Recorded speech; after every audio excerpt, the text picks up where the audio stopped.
नमस्कार शेतकरी बंधूंनो, मी आपला कृषी मित्र सचिन भाटे आपल्या सर्व शेतकरी बंधूंच्या आजच्या व्हिडिओमध्ये मी सहर्ष स्वागत करतो।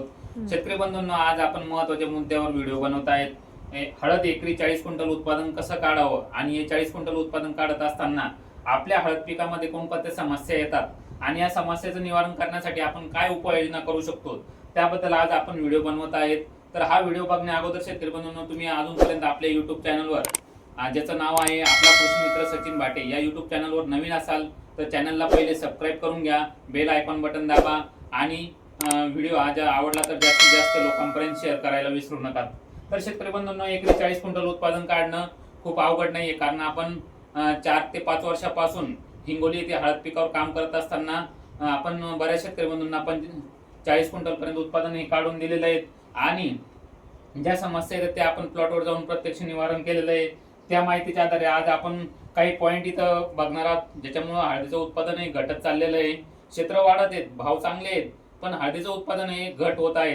तर त्याचे कारण काय आपण सविस्तर बघणार आहेत। तर शेतकरी बंधूंनो, यामध्ये आपण जर पहिला पॉइंट बघितला तर पहिल्या पॉइंट मध्ये हुमणी अळी, हे हुमणी अळीचा प्रादुर्भाव जास्त झाल्यामुळे काय होतंय, हुमणी अळी आपल्या कंदाला खाते आणि आपली हळद ही वाढत नाही आणि आपली हळद ही दबल्यासारखी दिसते। बरेच शेतकरी बंधूंना हुमणी अळीचा प्रादुर्भाव लक्षात येत नाहीये। सगळ्यात सोपी तुम्हाला आयडिया सांगतो मी। जर आपली हळद इथं जिथं दबलेली असेल, बाकी ठिकाणी वाढ होते, एखाद्या ठिकाणी दबलेली असेल तर 100% तिथं हुमणी अळी लागलेली आहे। आपण झाड उपटून पाहायचंय, तिथं अळी लागलेली आपल्याला सापडणार आहेत। तर ही हुमणी अळी बरंच मोठ्या प्रमाणात नुकसान करत असते। हा एक महत्त्वाचा पहिला पॉइंट आहे। दुसरा पॉइंट आहे मित्रांनो, पिवळेपणा। आता शेतकरी बंधूंनो, आपल्या हळदीमध्ये पिवळेपणा येतो, आपण बुरशीनाशक मारतो, पण समस्या काय आहे, पिवळेपणा कशामुळे येते, तर याची समस्या आपल्याला प्रथमतः लक्ष घेणं गरजेचं आहे। शेतकरी बंधूंनो, पिवळेपणा जो येतोय त्याच्यामध्ये एक कारण असू शकतं चुनखडीयुक्त जमीन। ज्या जमिनीमध्ये पांढरे पांढरे खडे असतात, आपली जमीन काळीची आहे पण पांढरे चुन्याचे खडे असतील त्याला आपण चुनखडीयुक्त जमीन म्हणतो।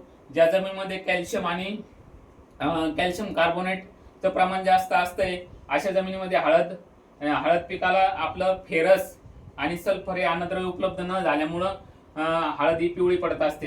हे एक मुख्य कारण आहे। त्याच्यानंतर जमिनीमध्ये पाणी साचणे। जर आपल्या जमिनीमध्ये जास्त पाऊस झाला किंवा आपण जे पाणी देते त्याचा निचरा व्यवस्थित होत नसेल तर त्या कारणामुळे पण हळद पिवळी पडू शकते। तिसरं कारण आहे अन्नद्रव्याची कमतरता। म्हणजे जे पिकाला सल्फर, झिंक, फेरस वगैरे जे सूक्ष्म अन्नद्रव्य पाहिजेत, या अन्नद्रव्याची कमतरता असेल तरी पण हळद पिवळी पडते। येतं म्हणजे पुढचा पॉइंट आहे पांढऱ्या मुळ्यांची कमी वाढ। म्हणजे पांढऱ्या मुळ्या कमी असतील तर तरी पण हळद पिवळी पडते, कारण आपण देत असलेले खत हे पिकाला उपलब्ध होत नाही, कारण पांढऱ्या मुळ्या हे पिकाला खत उपलब्ध करून देण्याचे काम करत असतात। पुढचा मुद्दा आहे बुरशीचा प्रादुर्भाव। जर आपल्या जमिनीमध्ये बुरशीचा प्रादुर्भाव होत असेल तर आपले पीक हे पिवळं पडणार आहेत आणि त्याचा आपल्याला दुष्परिणाम दिसून येणार आहेत। शेतकरी बंधूंनो, पिवळेपणामध्ये या मुद्द्यांचा आपण विचार करावा।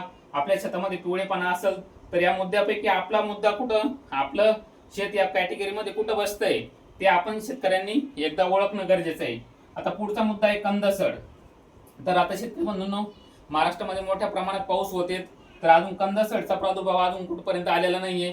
हळद लागवड करून 60 ते 70 दिवसापर्यंत कालावधी हा झालेला आहे, अजून कंदसड तर कुठं चालू झालेलं नाहीये, पण इथून पुढे कंदसडचा प्रादुर्भाव हा आपल्याला येऊ शकतोय। तर त्याचं नियोजन आपण पहिले करणं गरजेचं आहे। शेतकरी बंधूंनो, याच्यानंतर कमी फुटवे। हळदीचं उत्पादन हे कंदवर्गीय पीक आहे हळद, तर याला फुटवे जास्तीत जास्त असणं गरजेचं आहे शेतकरी बंधूंनो। तर कमी फुटवे असतील तर उत्पादन हे आपलं कमी येणार आहेत आणि आपल्याला त्याचा उत्पन्नामध्ये फटका बसणार आहे। तर कमी फुटवेची कारणे आणि त्याच्यावर उपाययोजना काय आपण पुढच्या व्हिडिओमध्ये बघणार आहेत। त्याच्यानंतरचा पॉइंट आहे शेतकरी बंधूंनो करपा।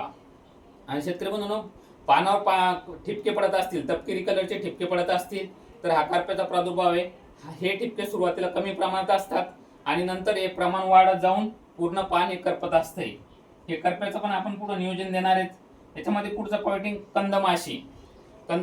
शेतकरी बंधूंनी, कंदमाशी आता सध्या प्रादुर्भाव नाहीये, पण ही सप्टेंबर महिन्याच्या नंतर ही कंदमाशी आपल्याला पिकावर दिसून येते। ही कंदमाशी काय करते, ज्या ठिकाणी कंद हे उघडे असतात त्या ठिकाणी अंडी टाकायचं काम करते आणि या अंड्यातून आळ्या तयार होऊन आपल्या कंदाला सड लागण्याची शक्यता असते आणि आपले फुटवे जे असतात ते फुटवे सडण्याची शक्यता असते।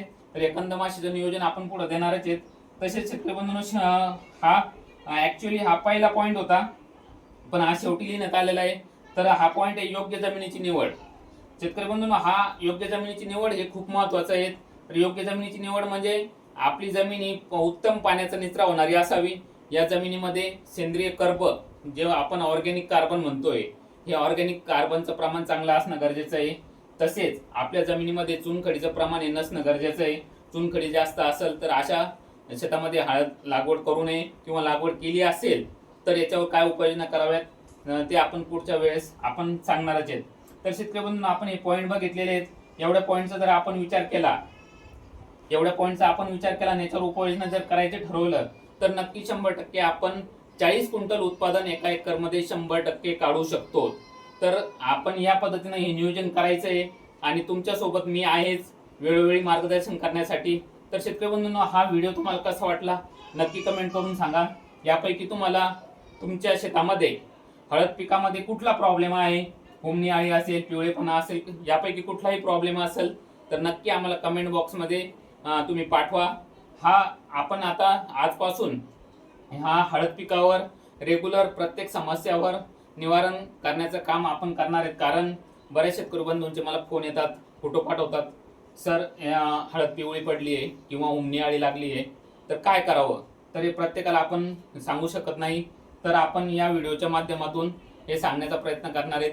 शेतकरी बंधूंनो, हा व्हिडिओ तुम्हाला कसा वाटला नक्की कमेंट करून सांगा. तुम्ही अजूनपर्यंत आपल्या चॅनलला सबस्क्राईब केलं नसेल तर सबस्क्राईब करून घ्या आणि बेल आयकॉन बटन दाबायला विसरू नका. धन्यवाद.